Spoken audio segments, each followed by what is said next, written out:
Assalamualaikum warahmatullahi wabarakatuh. Saudara, setiap kita memerlukan kebahagiaan. Setiap kita ingin bahagia.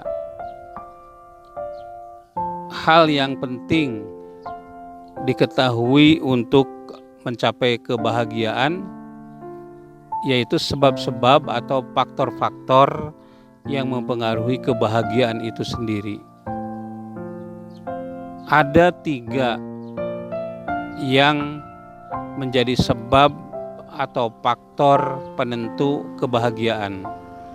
Pertama yaitu faktor strength, yaitu bawaan atau genetik, dibawa sejak lahir. Nah, itu mempengaruhi sebesar 50%. Yang kedua yaitu circumstance, yaitu faktor lingkungan, faktor keadaan di mana kita itu berada.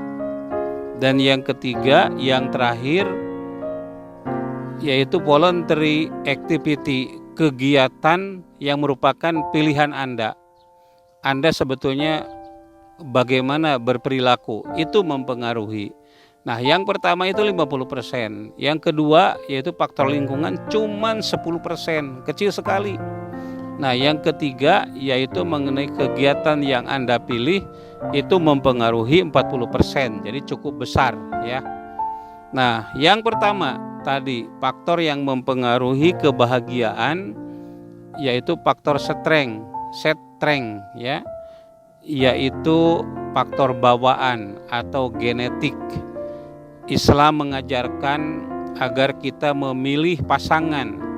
Takhayyaru linutfikum fa innal irqadasas, ya. Kita pilih tempat penyemaian benihmu, ya, karena bawaan itu merupakan faktor yang dasar dalam mempengaruhi kepribadian anak-anak kita gitu. Ya, jadi jangan salah pilih yang memiliki bobot, bebet dan bibit yang baik, ya, itu kata Ki Hajar Dewantara. Besar pengaruhnya 50%. Jangan anak-anak kita menderita gara-gara kita salah pilih pasangan kita. Ya, karena pengaruhnya cukup besar. Bahkan ada yang mengatakan ada 200 sifat anak kita yang dibawa dari kedua orang tua. Ya, misalnya cara jalannya kayak bapaknya, cara senyumnya kayak ibunya, cara berkedipnya kayak bapaknya, cara merespon sesuatu kayak ibunya misalnya, ya. Itu jumlahnya cukup banyak. Nah, karenanya maka penting bagi kita untuk selektif dalam memilih pasangan. Ada beberapa poin terkait dengan yang pertama ini, bawaan ini, untuk saya jelaskan, ya. Yang poin pertama yang A. Iya.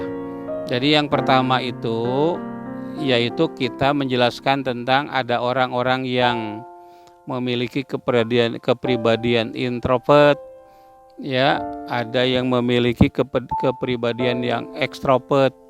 Kalau introvert itu tertutup, ya, dia sangat mampu menjaga rahasia, dia hidupnya itu menyendiri. Sementara yang kedua itu sangat ekstrovert, sangat terbuka, segala sesuatu diomongkan, ya, dibicarakan kepada orang lain. Ada orang-orang semacam itu gitu. Nah, terkait dengan ini, orang yang introvert dia sangat bahagia kalau dia dalam keadaan kesendirian. Ya, duduk di pojok kamar, di pojok rumah. Kalau di sekolah sukanya di belakang, ya, atau di pojokan. Ya, tidak suka kumpul-kumpul sama orang. Nah, karenanya kalau dia kumpul dengan banyak orang 1 jam, 2 jam, menderita bagi dia itu. Ingin segera masuk ke kamar dan duduk di pojokan kamar, ya. Tapi sebaliknya, orang yang ekstrovert ingin selalu tampil, ya, duduk bersama orang banyak, berkumpul dengan orang yang banyak. Nah, tapi kalau dia dalam keadaan sendiri, dia menderita, inginnya keluar saja gitu. Nah, itu merupakan pembawaan, itu setreng, ya, merupakan ketentuan-ketentuan yang sudah dibawa sejak lahir. Nah, lalu bagaimana kaitannya dengan kebahagiaan?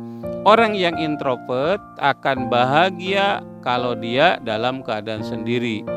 Dia tidak akan bahagia kalau terlalu lama bersama-sama dengan orang lain, banyak anak, banyak saudara, banyak tamu-tamu. Dia sangat tidak suka. Itulah orang yang introvert. Nah, sebaliknya kalau yang ekstrovert, dia akan bahagia kalau saudara selalu datang, ya, tamu-tamu selalu datang, teman-teman selalu datang. Nah, itu akan bahagia dia. Nah, ketika tidak ada orang yang datang, tidak ada teman, maka dia akan menderita gitu. Nah, itu faktor bawaan sejak lahir. Nah, lalu saudara sekalian, yang poin berikutnya yaitu mengenai canda tawa, ya. Ada orang yang ingin ketawa-ketawa terus, ya, ketawa ketiwi, ya. Dia bahagia kalau bisa tersenyum. Dia bahagia kalau bisa menghibur orang. Tapi ada orang yang tidak suka ketawa, ya, baud saja gitu, ya. Ya, ini biasanya ketika ibunya hamil, itu dia menderita, ya, karena tekanan-tekanan batin dari ibunya. Itu akan berdampak kepada anak yang dilahirkan, ya. Ya, lalu selanjutnya bahwa yang poin yang berikutnya yang ke B, ya, C. Iya. Iya. Setreng, ya, setreng itu pembawaan itu genetik itu merupakan termostat, ya, artinya alat ukur kebahagiaan seseorang, ya, happiness thermostat, alat ukur.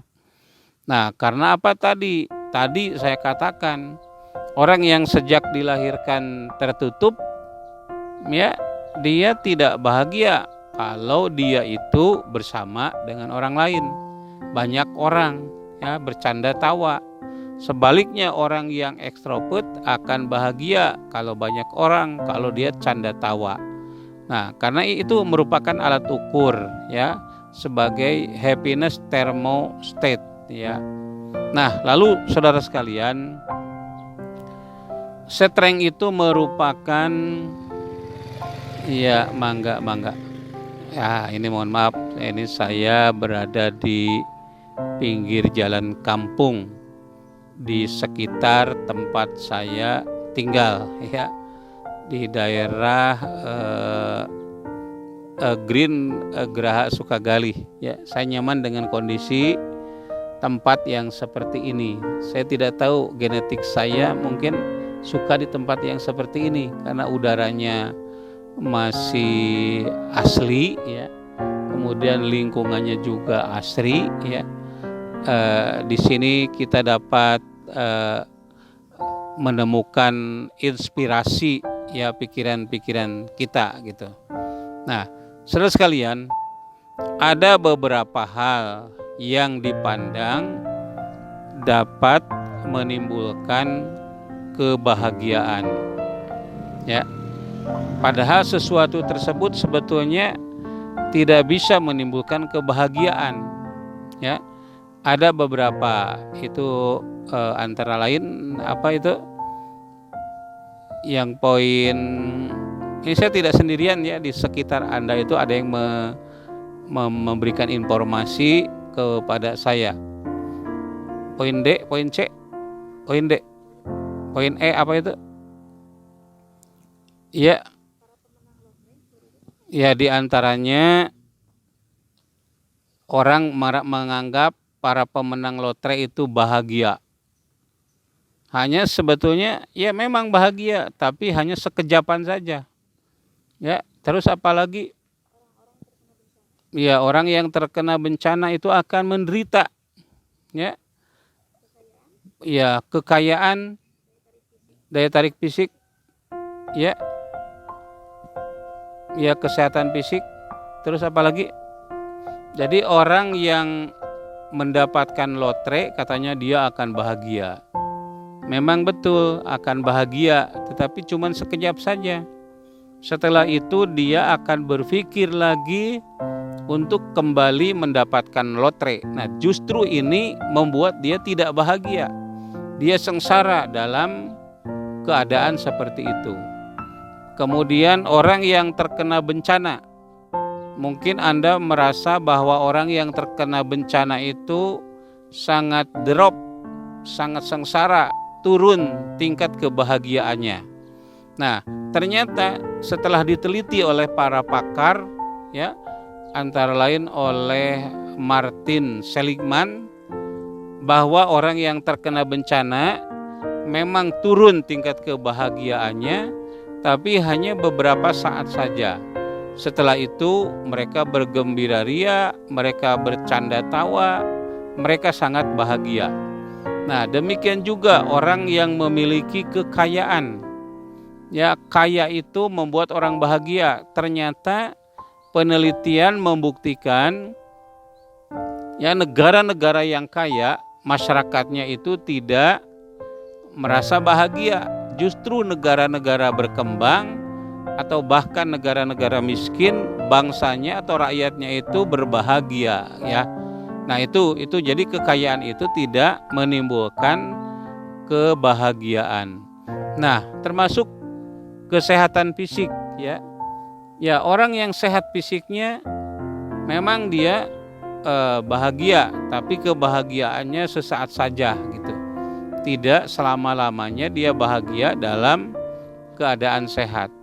Kembali lagi bahwa strength, ya, pembawaan, bukan lingkungan-lingkungan yang saya sebutkan tadi, seperti menang lotre, harta kekayaan, ya, dan kesehatan dan seterusnya menyebabkan bahagia untuk selama-lamanya. Tidak, tapi 50% kebahagiaan itu merupakan faktor bawaan atau genetik yang dibawa sejak kecil gitu. Ya, itu penting untuk kita catat bersama. Nah, itu mengenai bawaan. Nah, sekarang ya bahwa ada lagi kebahagiaan itu merupakan ya treadmill, ya. Iya, jadi kebahagiaan itu ada kebahagiaan yang sebetulnya orang itu kurang bahagia, seperti orang memakai alat olahraga, ya, seperti sepeda-sepedaan itu apa namanya itu, dia menyelahnya terus seperti jalan, padahal sebetulnya dia itu berjalan di tempat, ya. Sebetulnya dia mengulang-ulang, ya. Jadi saudara sekalian, itu yang penting untuk dikaji terkait dengan bawaan. Catatan saya di sini kembali, agar Anda memiliki keturunan yang bahagia, ya, Anda sendiri misalnya kurang bahagia, maka cari, ya, orang-orang yang membuat anak cucu kita itu bahagia dalam kehidupannya, ya. Nah, sekarang poin yang kedua, faktor yang mempengaruhi kebahagiaan itu yaitu faktor situasi atau faktor lingkungan. Ya, sebetulnya ini sangat kecil, jadi Anda jangan terlalu menjadi beban melihat lingkungan yang membuat Anda itu tidak nyaman atau membuat Anda itu merasa bahagia. Karena faktor bawaan yang penting dan faktor kegiatan Anda yang Anda pilih itu yang menyebabkan paling besar membuat kita itu bahagia. Nah, ada beberapa poin, ya. Poin A-nya,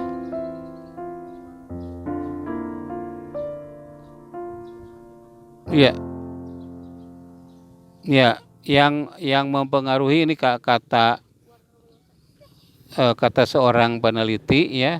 Nah, itu apa saja itu? Uang katanya ya. Ya, uang itu katanya menjadi faktor penentu kebahagiaan. Lagi-lagi saya katakan uang itu hanya mempengaruhi pada awalnya saja. Ya, jadi Anda mendapatkan uang, memang bahagia. Tapi kemudian setelah itu semakin lama semakin mengurang kebahagiaan itu. Dan kalau Anda dapat lagi uang, nah bahagianya agak mengurang. Nah, maka memerlukan kalau sekarang misalnya dapat uang 1 juta, besoknya 1 juta lagi, itu menjadi kurang bahagia. Nah, akan menjadi bahagia kalau sekarang 1 juta, besoknya lagi 2 juta, besoknya lagi 3 juta. Semakin banyak, semakin lama, semakin haus. Makanya kalau dengan kekayaan orang itu dalam satu hadis dikatakan kalau dia mendapatkan gunung hari ini, besok ingin mendapatkan gunung yang kedua, gunung yang ketiga. Akhirnya tidak ada selesainya, haus terus dengan harta kekayaan itu. Maka cari kebahagiaan itu bukan pada harta, tapi pada yang lain. Allah sebagai sumber kebahagiaan, keimanan sebagai sumber kebahagiaan, ketakwaan sebagai sumber kebahagiaan. Cari kebahagiaan itu bukan pada uang, ya. Kedua, kata siapa tadi saya lupa lagi, Warner Wilson, ya. Yang kedua yaitu menikah katanya. Ya, orang bahagia kalau menikah. Memang betul, tapi malam pertama saja, ya, atau yang disebut dengan apa namanya? Kalau awal-awal menikah itu bulan madu, ya. Bulan madu itu paling mungkin 1 bulan, 2 bulan, 3 bulan sudah bertengkar, ya. 4 bulan seterusnya. Itu semakin lama tingkat kebahagiaannya semakin berkurang. Tapi kalau menikah dimaknai sebagai suatu ibadah kepada Allah, pengabdian, memberikan bantuan, ya. Nah, itu baru. Jadi bukan semata-mata menikah saja. Karena kalau semata-mata menikah, ada orang yang baru 1 bulan sudah bercerai.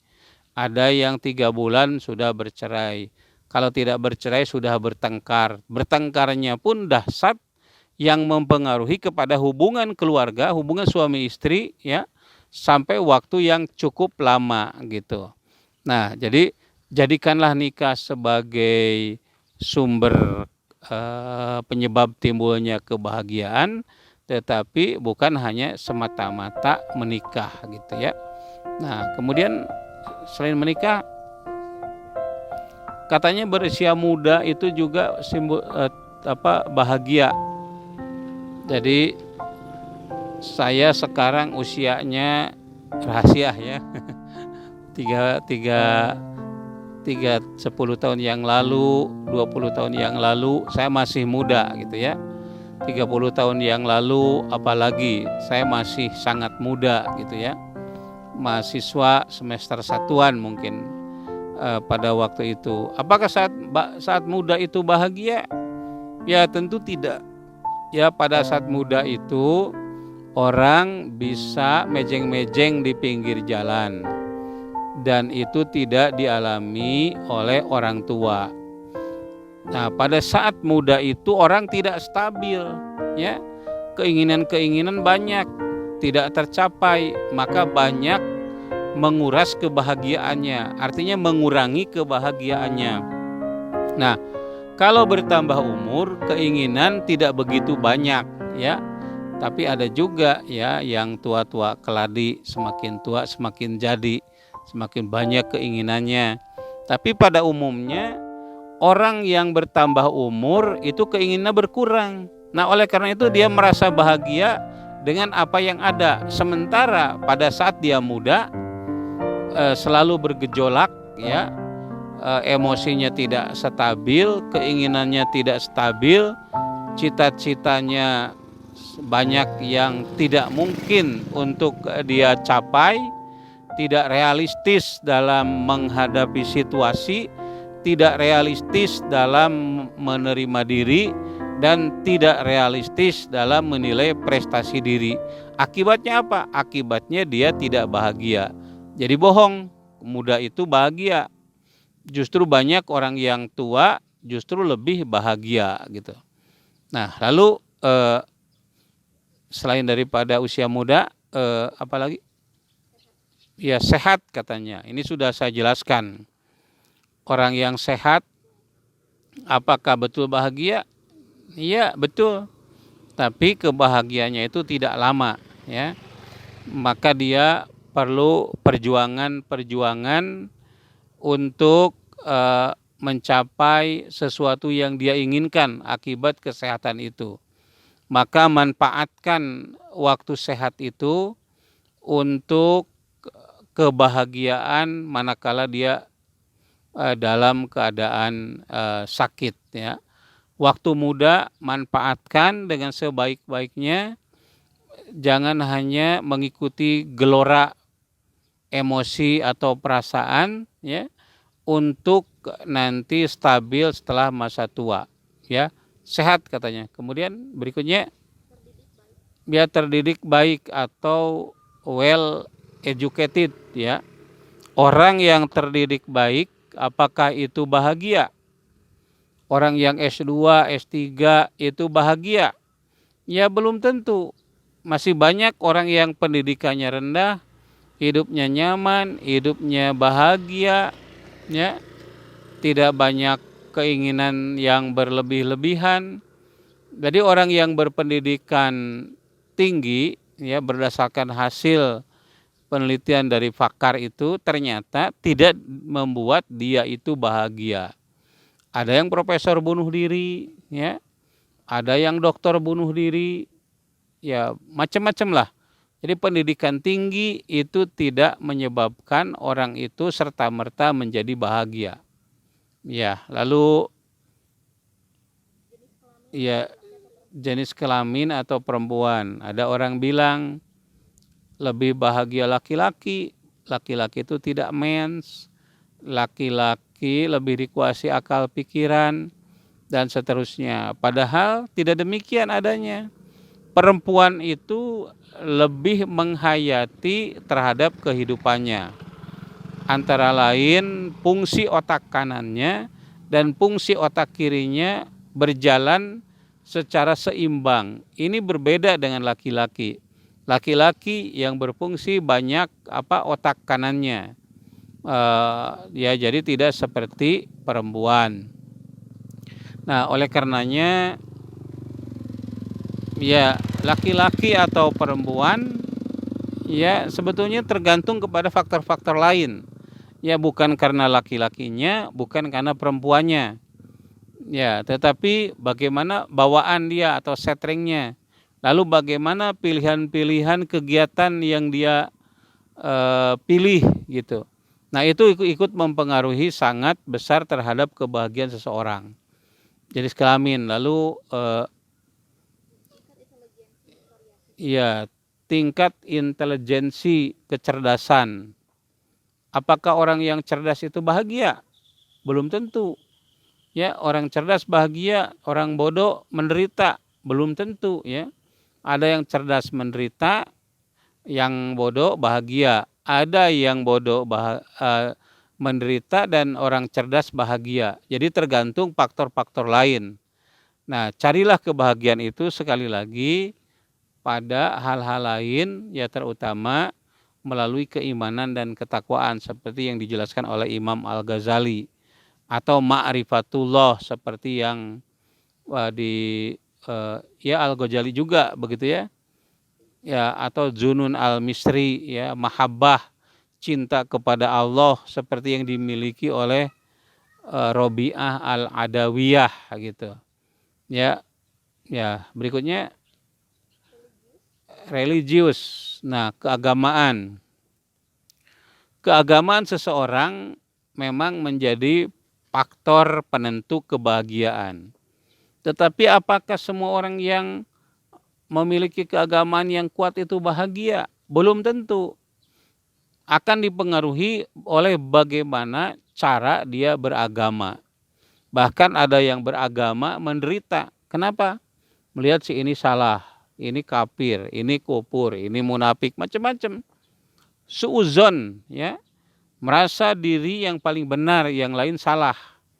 Merasa diri yang ada dalam hak, yang lain itu dalam keadaan batil. Nah, ini yang menyebabkan dia tidak bahagia. Tetapi kalau agama dimaknai secara positif, ya, kalau ada orang yang salah, oh ini alhamdulillah, ada ladang dakwah saya untuk meluruskan menuju kepada kebenaran. Kalau ada orang yang berbuat maksiat, alhamdulillah, ini ladang dakwah saya. Tidak kemudian timbul kebencian kepadanya. Ada orang yang berbuat syirik, ini juga ladang dakwah. Dia berbahagia dalam kondisi-kondisi seperti itu. Jadi bagaimana style of life, ya, gaya hidup orang, ya, atau style of explanation, gaya dalam menjelaskan fakta-fakta. Imam Al-Ghazali melihat orang seperti apapun dia bahagia. Melihat anak kecil, alhamdulillah anak ini masih belum punya dosa. Di kemudian hari akan banyak amal yang dia lakukan, masih punya banyak kesempatan. Melihat orang tua, alhamdulillah orang tua ini sudah banyak amal, dia sudah tobat, bersih dari dosa-dosa yang dia lakukan. Tapi kalau orang yang menerjemahkan, lihat kakek-kakek, wah ini kayaknya banyak dosa, belum tobat. Dulunya orang durhaka. Melihat anak kecil, mungkin anak ini akan menjadi bangsat, menjadi garong, macam-macam, ya. Orang itu tergantung ini, ya. Keberagaman itu ada yang dinikmatinya, bahkan mungkin ada orang yang menderita gara-gara memahami agama yang salah. Ya, oleh karena itu patut, ya, kita tiru Imam Syafi'i yang mengatakan pendapat orang lain itu salah tapi mungkin mengandung kebenaran. Pendapat aku ini benar tapi mungkin mengandung kesalahan. Nah, dia akan sangat terbuka. Itulah ulil albab, alladzina yastami'una qaula fayattabi'una ahsanahu.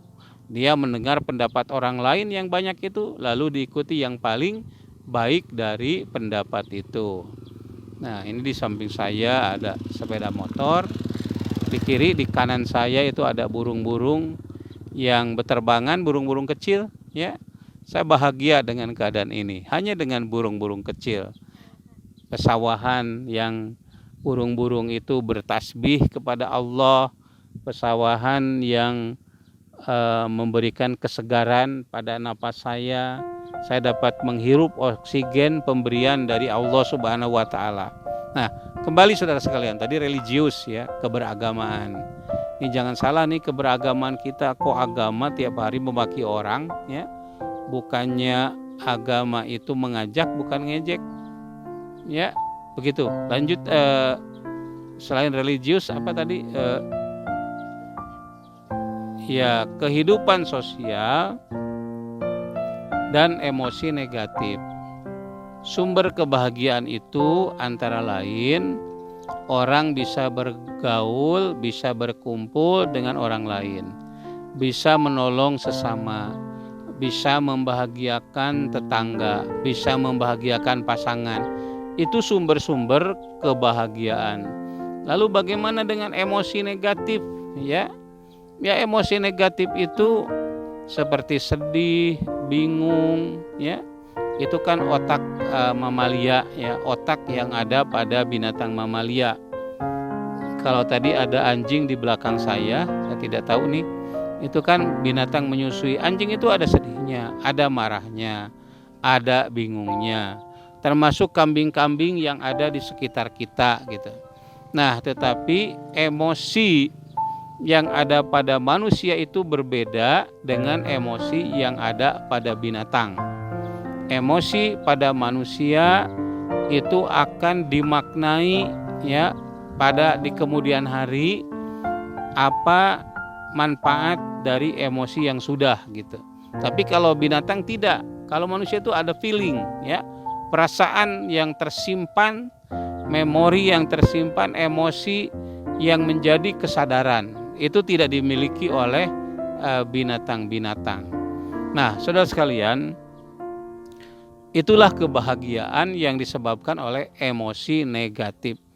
Kesedihan, kebingungan, itu jangan dimaknai negatif. Ya, memang negatif untuk saat itu, tapi di masa yang akan datang, disimpan kesadaran itu, kemudian kita gunakan untuk kepentingan-kepentingan setelah itu, begitu ya. Itu poin A-nya ya. Ya, cuman itu ya, berkaitan dengan masalah faktor-faktor lingkungan itu hanya mempengaruhi berapa persen, saya katakan tadi 10% saja. Dan yang terakhir, yang ketiga, yaitu voluntary activity, kegiatan yang merupakan pilihan kita. Nah, jadi kita itu bisa milih mau bahagia, mau menderita. Kalau mau menderita, pilih sebab-sebab menderita. Kalau mau bahagia, mangga Pak, pilih penyebab bahagia. Nah, apa yang menjadi sebab bahagia itu? Coba kembali lagi, kemarin kita sudah membahas topik yang namanya PERMA. PERMA itu 5 ya, 5 P. 5 apa? Ya 5 penyebab kebahagiaan lah kira-kira supaya mudah ya. PERMA itu singkatan dari ya, P itu positive emotion, emosi positif. Yang kedua, E-nya engagement, yaitu kelekatan dengan yang lebih tinggi derajatnya. Ya, kemudian R-nya positif relationship, hubungan yang positif. Ya, M-nya meaning of life, makna hidup. Dan yang terakhir ya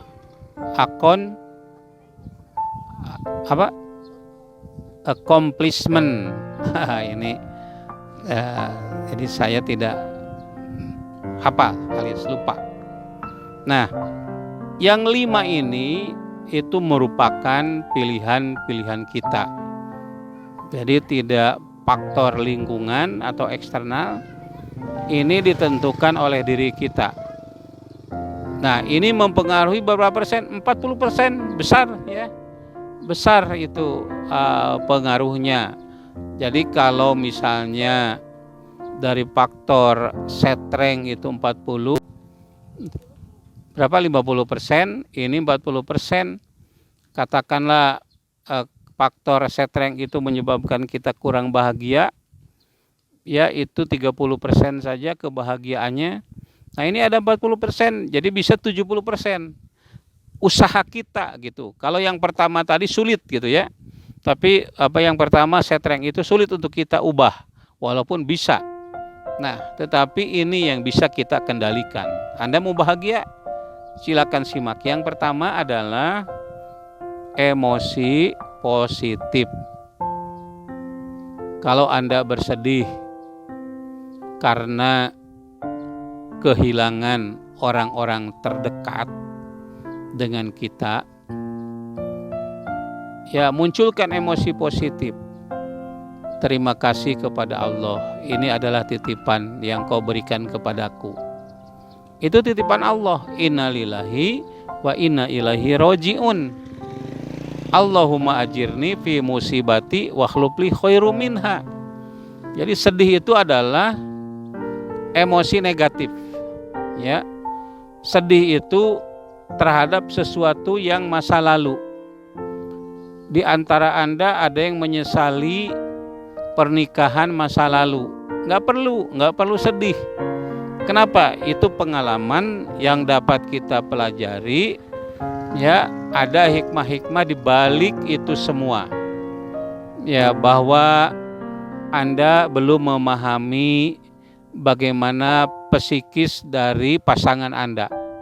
Setelah terjadi pernikahan, kemudian ada hal-hal yang negatif yang Anda alami, itu menjadi bahan pelajaran untuk meningkatkan kualitas kita di masa yang akan datang. Tidak perlu sedih, ya. Rubah kesedihan itu menjadi kegembiraan. Rubah. Nah, itu pilihan kita. Kegembiraan itu adalah emosi positif, ya, emosi positif. Lalu Anda bingung menghadapi masa yang akan datang. Anda perlu tahu, masa yang akan datang itu belum tentu Anda alami. Ada banyak faktor yang akan mengubah kondisi Anda. Nah, oleh karena itu, ubah kebingungan itu menjadi harapan atau roja. Roja. Berharaplah kepada Allah. Karena kalau berharap kepada manusia, berharap kepada benda, belum tentu benda itu memberikan sesuatu yang sesuai dengan harapan Anda. Nah, karenanya maka ubah, ya, kebingungan itu dengan harapan-harapan. Nah, supaya harapan itu realistis, maka harapan itu tidak boleh yang terlalu berlebihan. Nah, saudara sekalian,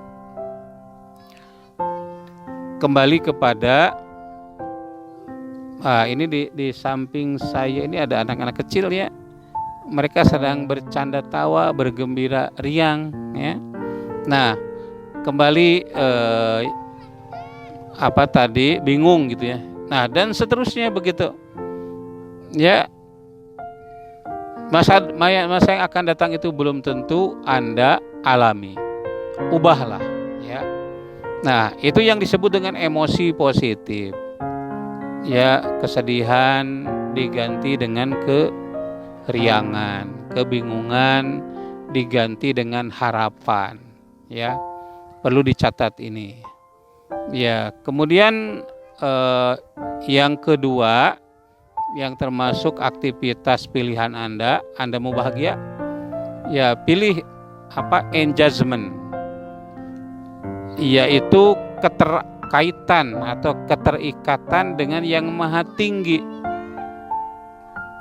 Bagi kita sebagai orang yang beragama, kita harus terkait dengan masa depan, yaitu surga berada di hadapan kita. Allah Subhanahu wa Ta'ala yang akan memenuhi semua kebutuhan-kebutuhan kita itu berada di hadapan kita, bersama dengan kita. La takhaf wa la tahzan. Engkau jangan takut. Takut ini emosi negatif, ya. Wala tahzan, dan engkau jangan bersedih hati. Kenapa? Innallaha ma'ana. Sesungguhnya Allah bersama kita. Coba, ini engagement, ya. Keterkaitan kita dengan yang maha besar, keterkaitan kita dengan yang maha agung. Ya, Anda bersedih hari ini karena ini tanggal berapa ini, ya? Ada cicilan motor yang belum Anda bayar. Ada cicilan mobil yang belum Anda bayar. Ada rumah yang belum Anda bayar cicilan, kontrakan atau sewa menyewa, dan seterusnya. Maka kaitkan diri Anda, libatkan Allah dalam setiap keadaan Anda. Anda akan bahagia, ya. Bacalah istighfar, bacalah zikir, bacalah subhanallah, dan seterusnya gitu. Jangan duduk termangu, bingung menghadapi masa yang akan datang. Nah, lalu yang ketiga yaitu relationship positif, ya, hubungan yang positif dengan orang. Kepada orang itu ya positif saja, ya. Jangan ada perasaan orang akan mendominasi Anda. Anda akan menderita.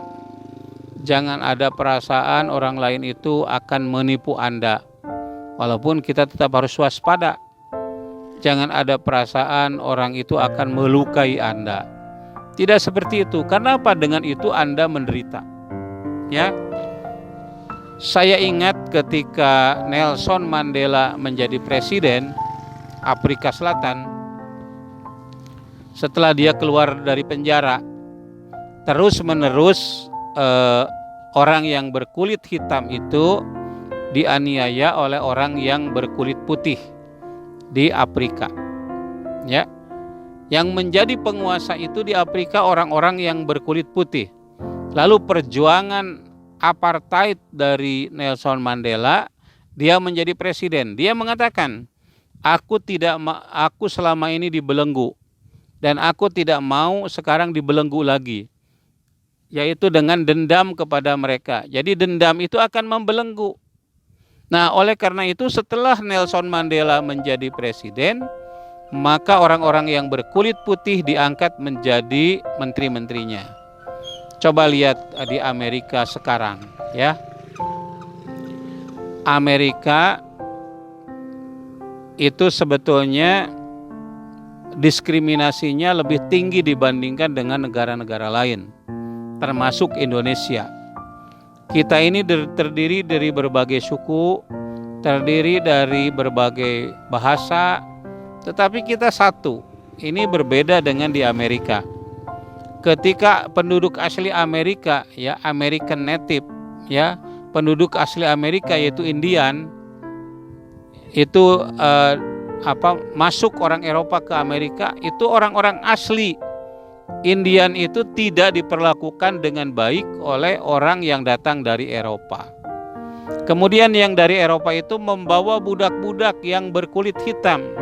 Terus orang yang berkulit hitam itu terpinggirkan. Lalu gedung Amerika, gedung istana kepresidenan itu disebut dengan White House, yaitu rumah putih. Tapi zaman Barack Obama menjadi presiden, itu tidak dirubah menjadi Black House, ya, tetap saja White House gitu ya. Nah, ini menunjukkan adanya diskriminasi. Nah, maka dengan terbunuhnya George Floyd, ya, oleh seorang polisi di Amerika, terjadi kerusuhan. Nah, kalau itu dibiarkan begitu saja, presidennya seperti Donald Trump, ya, yang pikirannya picik, tidak seperti Barack Obama, dia merangkul banyak orang, tapi kalau ini kan menyingkirkan banyak orang gitu. Nah, itu nanti akan bagaikan api dalam sekam. Itu akan terus menerus begitu. Nah, saya ingin menyampaikan apa yang dikatakan tadi oleh Nelson Mandela. Saya tidak ingin dibelenggu terus, yaitu dengan dendam kepada mereka. Nah, janganlah dendam. Nah, dendam ini membuat Anda tidak bahagia. Dengki itu Anda tidak bahagia, ya. Bermusuhan itu Anda tidak bahagia. Coba bangun yang disebut dengan friendly, ya, persahabatan. Itu Anda akan menjadi bahagia. Terserah mau dendam terus, mau benci kepada orang, mau merasa diri tinggi lebih hebat dari orang lain, mau menutup kebenaran bahwa orang lain punya kelebihan, silahkan, tapi Anda tidak akan bahagia. Itu pilihan Anda. Jadi kalau Anda bingung, Anda susah, Anda tidak bahagia, itu adalah pilihan Anda sendiri. Yang terakhir, yang keempat, ya, perma, meaningful, meaning life. Ya, meaning of life, arti dari kehidupan. Anda hidup dari helaan napas, keluar masuk napas, kedipan mata, denyut jantung, aliran darah, ya, alur pikiran, perasaan-perasaan yang keluar masuk dalam diri Anda, itu semuanya memiliki makna yang akan berguna bagi kehidupan Anda. Carilah makna-makna dari semua kejadian. Ya, Luqmanul Hakim mengatakan seolah-olah rumput-rumput yang ada di sekitarnya berbicara kepadanya, memberikan informasi. Coba lihat nih, di bawah saya ini ada rumput. Ya, di bawah saya injak. Apa ini maknanya bagi saya? Ya, rumput-rumput ini makhluk hidup juga, ya. Mereka ada 3 sifat atau 4 sifat. Yang pertama adalah algodiah, artinya nutrisi. Dia makan seperti Anda makan, ya, algodiah. Kemudian yang kedua, dia itu al-munmiyah. Munmiyah itu tumbuh, ya, seperti Anda tumbuh. Saya dulu kurus, sekarang menjadi besar badan, ya. Itu sama dengan rumput-rumput yang ada di sekitar saya. Kemudian dia al-muwalidah, berkembang. Tadinya satu pohon menjadi banyak pohon. Itu al-muwalidah. Coba lihat pisang, ya. Dia tidak akan menghilangkan buah sebelum ada tumbuh anak-anak pisang. Jadilah seperti pisang, ya. Nah, ini punya makna semuanya yang ada di sekitar kita. Ya, apalagi yang ada dalam diri kita gitu. Ya, seperti yang saya katakan tadi, keluarnya ketika bernapas, karbon dioksida keluar dari tubuh kita, kemudian masuk oksigen, lalu jantung, paru-paru berfungsi di situ untuk mengedarkan oksigen itu kepada otak kita, sehingga kita itu hidup menjadi bermakna. Itu maknai itu semua. Jangan hanya yang jelek-jeleknya saja. Positive thinking, ya, berpikir positif kepada segala sesuatu. Dan yang terakhir, accomplishment. Apa itu? Prestasi. Kalau Anda ingin bahagia, berprestasilah. Berprestasi sebagai hamba, berprestasi sebagai pribadi, berprestasi sebagai pemimpin. Tidak boleh merasa puas dengan yang ada. Tingkatkan prestasi Anda, ya. Nah, oleh karena itu saudara sekalian, saya dan juga Anda itu sama. Saya manusia, Anda manusia. Sama-sama kita ingin bahagia. Bagaimana caranya? Ada yang merupakan pemberian dari sejak dilahirkan atau genetik yang tadi mempengaruhi 50%. Tinggal manfaatkan itu. Yang kedua, lingkungan sekitar. Kalau lingkungan sekitar membuat Anda sengsara, ubah, ya, menjadi sumber kebahagiaan. Nah, yang terakhir, yang ketiga, perma itu tadi, ya, itu dapat Anda olah sendiri. Anda mau bahagia mau tidak itu pilihan sendiri, itu ikhtiar Anda, ikhtiar kita semua. Saya dan Anda ingin bahagia, marilah sama-sama bahagia. Terima kasih. Wassalamualaikum warahmatullahi wabarakatuh. Demikianlah kajian dan informasi yang apik dan menarik dari Ustadz Dr. Dudu Hermawan MAG. Insya Allah wawasan dan ilmu Anda bertambah. Bertambah pula hidayah dari Allah, dan dengan hidayah dari Allah, maka Anda semakin dekat kepadanya. Jangan lupa sekali lagi subscribe, like, dan share video ini kepada semua orang yang Anda kenal. Jangan lupa Anda saksikan video-video berikutnya.